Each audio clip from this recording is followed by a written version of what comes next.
అల్లం వెల్లిపాయ, ధనియాల పొడి, సోడా, అది శనగపిండి. ఫ్రెండ్స్ ఈరోజు అయితే మా మమ్మీ మిర్చిలు వేయబోతున్నాను అనమాట. కొంచెమే, అంటే అది 2 నెంబర్స్కి కాబట్టి కొంచెమే చూపిస్తుంది. మీకు 4 నెంబర్స్ కావాలనుకుని వేసుకోవచ్చు. ఇదిగోండి, ఇక్కడ వామ, సోడా, సాల్ట్ అండ్ అల్లం వెల్లిపాయ పేస్ట్ వేసింది. మనం కారం వేసుకోకూడదు, కారం వేసుకుంటే టేస్ట్ అనేది పోతుంది. మనము అన్ని మిర్చీలు ఇట్లా కట్ చేసుకొని పెట్టుకోవాలన్నమాట. మధ్యలో కోసుకోవాలి. దీంట్లో మీకు ఇష్టం ఉంటే ఏంటి జీలకర్ర, ఉప్పు కలుపుకొని అది మొత్తం పెట్టుకోవచ్చు. మనము ఒకవేళ మిర్చిలు కావాలనుకుంటే మీరు రైస్తోనే కూడా వేసుకోవచ్చు. అది కూడా నేను చేసి రెసిపీ అనేది మీకు పెడతాను. మనమైతే ఇప్పుడు దీనైతే కలిపేసుకొని మనము మిర్చిలు అనేది వేయబోతున్నాము. Please subscribe to my YouTube channel lovely Gautami. Please friends subscribe చేసుకోండి, షేర్ చేసుకోండి, కామెంట్ చేయండి ప్లీజ్ ఫ్రెండ్స్. సరే, మళ్ళీ నెక్స్ట్ ప్రాసెస్ అని మనం చూసేద్దాం. ఇదిగోండి, ఇట్లా మొత్తం వాటర్ వేసుకొని మొత్తం కలుపుకోవాలన్నమాట. మీరు కావాలనుకుంటే ఆనియన్స్, మిర్చిలు కూడా వేసుకోవచ్చు. మేమైతే పచ్చిమిర్చి ఉంటుంది కదా, మేము దాంతోనే వేస్తున్నాం అనమాట. ఇదిగోండి పచ్చిమిర్చి.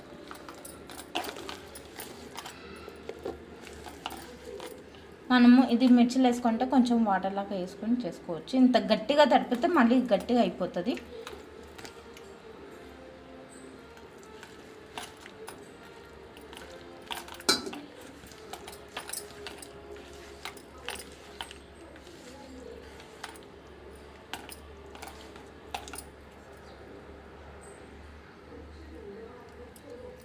ఇదిగోండి, మొత్తం ఇట్లా కలుపుకొని వేసుకుంటుంది మా మమ్మీ. యాక్చువల్గా అయితే తను మెస్ చేస్తుంది, తర్వాత నేనే వేస్తాను. చూడండి ఎట్లా వేస్తామన్నది.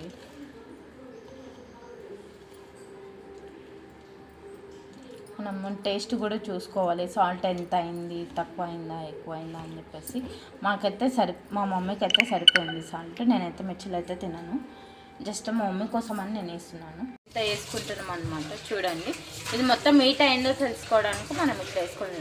ఒకవేళ తక్కువ అబ్జర్వ్ చేయాలంటే ఆయిల్ ఇందుట్లో సాల్ట్ కూడా వేసుకోవచ్చు. నేను టిప్ చెప్పాను, ఆ టిప్ అనేది మీరు ఫాలో అయ్యి ఎలా వచ్చిందని చెప్పేసి నాకు కామెంట్ బాక్స్లో కామెంట్ చేయండి ప్లీజ్ అండి. బ్యాడ్ కామెంట్స్ అయితే అసలు పెట్టకండి. చూడండి, ఇక్కడైతే నేనైతే వేసాను. మళ్ళీ ఇట్లా డిప్ చేసి ఇలా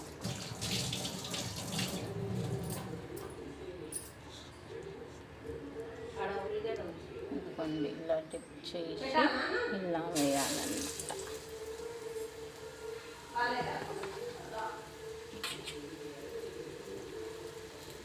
అన్నీ అలానే వేసేసుకోవాలి.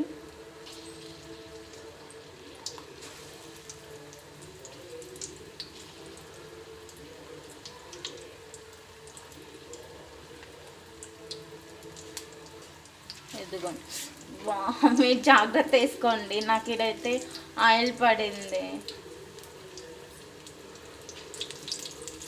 ఇదిగోండి, జాగ్రత్త వేసుకోండి.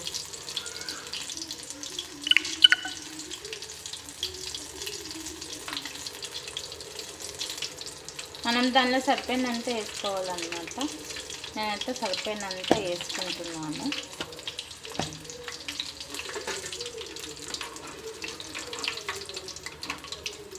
నేను చెప్పిన విధానంలో అయితే మీరు ట్రై చేయండి. మిర్చిలు అయితే సూపర్గా వస్తాయి.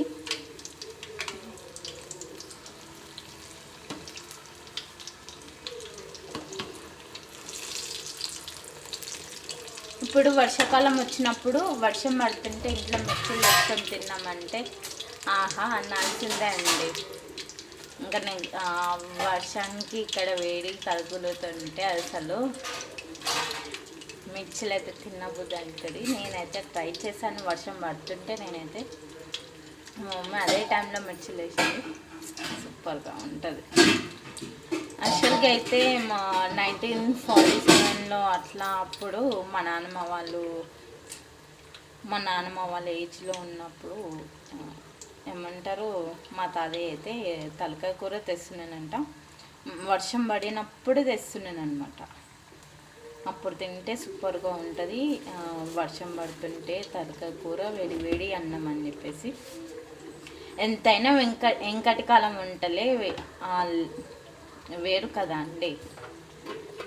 ఆ వంటలు ఇప్పుడు తినాలంటే ఎవరు తినలేరు, కానీ అవి తింటేనే బలంగా ఉంటాము. ఇంకా ఎక్కువ రోజులు, వాళ్ళలాగా ఎక్కువ రోజులు అనేది మనం బతుకుతాం.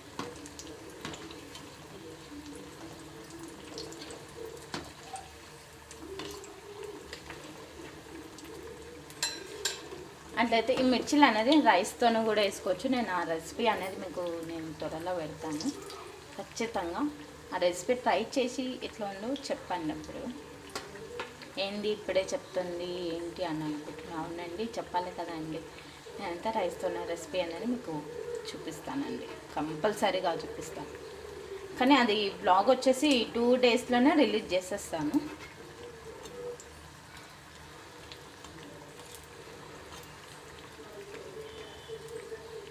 Please subscribe to my YouTube channel lovely Gautami సారా. ప్లీజ్ ఫ్రెండ్స్ సబ్స్క్రైబ్ చేసుకోండి. మనం దీంతోనే కట్మిర్చి కూడా చేసుకోవచ్చు. కట్మిర్చి అనేది నేను చూపిస్తాను. ఇప్పుడు నేను ఇవి మనం అయినాయి కదా, ఇవి మనం ప్లేట్లకు తీసేసుకుందాం.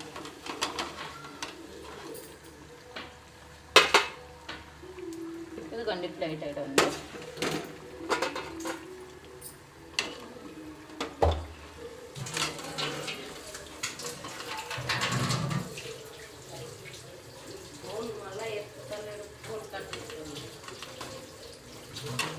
ఇదిగోండి మిర్చిలు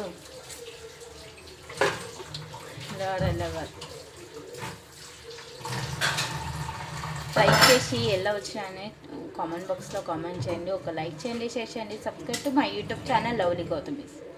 ప్లీజ్ ఫ్రెండ్స్ లైక్ చేయండి, షేర్ చేయండి, సబ్స్క్రైబ్ చేసుకోండి. Bye friends.